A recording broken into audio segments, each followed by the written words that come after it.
Hello everyone, this is Amit Pauriya. तो कैसे हैं आप लोग? आई होप आप सभी बढ़िया होंगे। आज के इस वीडियो में हम देखेंगे cells in series combination. Okay, here here two cells are connected in series having internal resistance R1 and R2. Okay, two cells of EMF E1 and E2 are connected in series having internal resistance R1 and R2. Okay, in series combination current is same but potential across each component is different.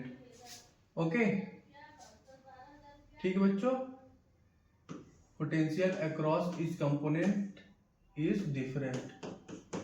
1 minute.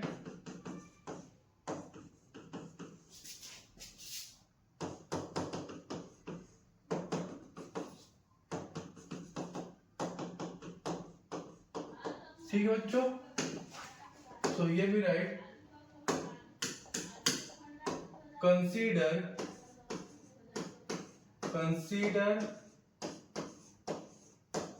two cells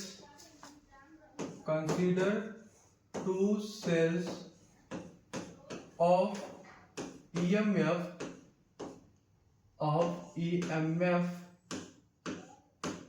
E1 and E2 of EMF E1 and E2. Okay, तो हमने बच्चों यहाँ पे लिख लो E1 and E2, E1 and E2 having internal resistance R1 and R2, having internal resistance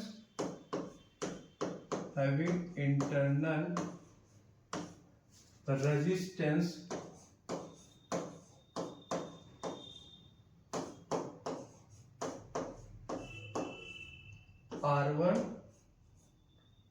and R2. Okay बच्चों, 1 minute.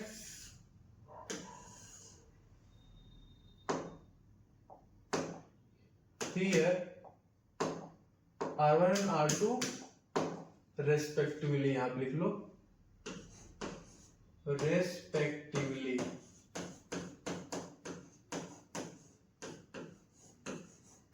ठीक है बच्चों, in series combination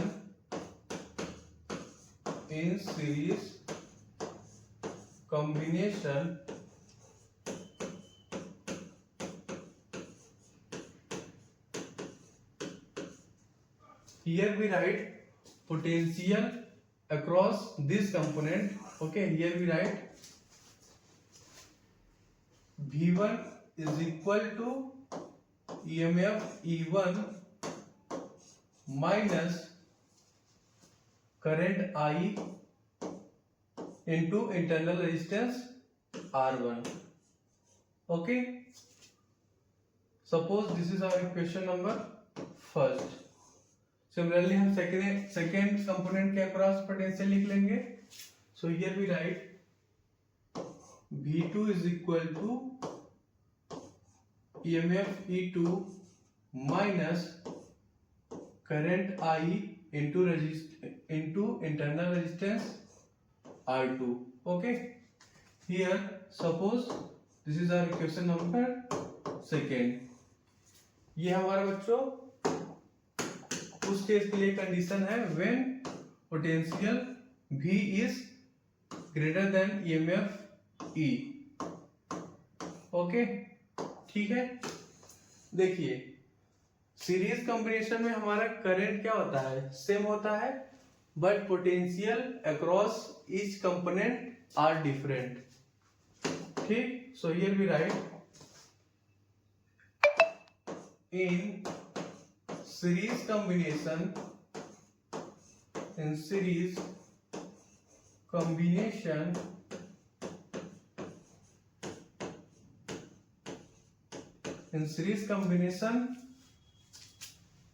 current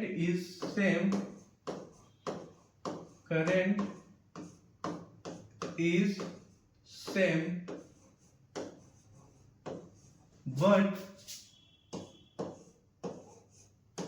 potential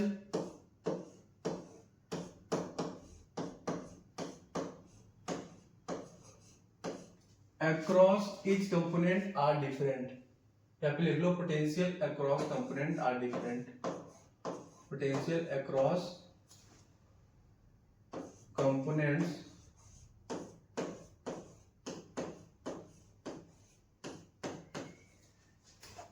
are different. ठीक है,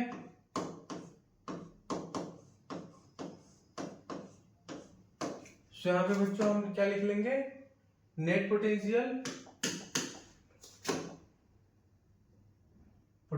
V इज इक्वल टू, ठीक है, net potential which is equal to, यहाँ पे V इज इक्वल टू, यहाँ पे लिख लेंगे V1 प्लस V2, ठीक है। चलिए देखते हैं क्या एक्सप्रेशन आता है।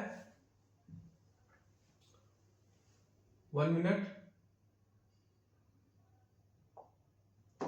Here we write potential V is equal to E1,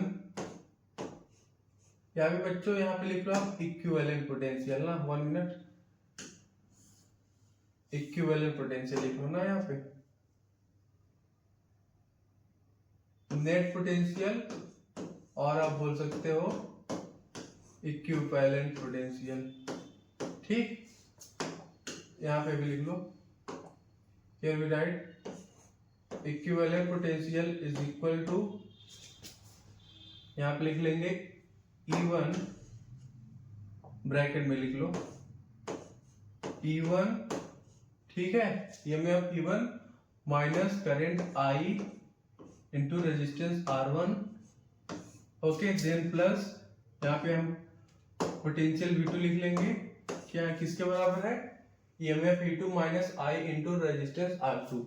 So here we write EMF E2 minus current I into resistance R2. ठीक है बच्चों, इसको हम क्या लिख सकते हैं, here we write equivalent potential is equal to, लिख सकते हैं यहाँ पे E1 plus E2, ठीक है, E1 plus E2 minus, here we write current I इन दोनों में से कॉमन ले लेंगे, ठीक है, and in bracket here we write R1 plus R2, ठीक है बच्चों। अब देखिए 1 मिनट,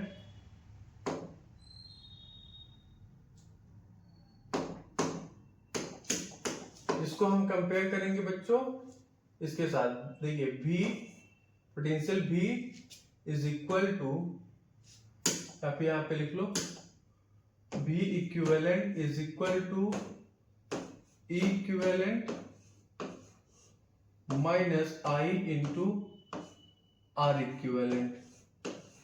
इन दोनों इक्वेशन को जब आप कंपेयर करोगे तो यहाँ पे हमारा E इक्विवेलेंट क्या आ जाएगा, equivalent EMF is equal to आ जाएगा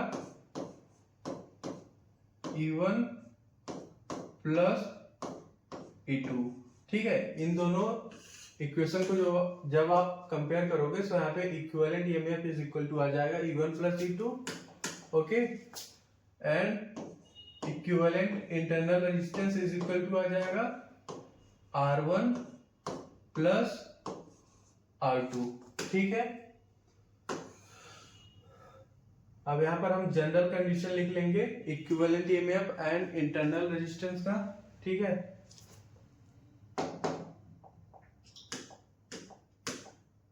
सपोज करो जब हमारे n या फिर इनफाइनाइट सेल बोल लो इन सीरीज कॉम्बिनेशन में हो, तो यहां पे हम क्या लिखेंगे, equivalent, here we write equivalent is equal to E1 plus E2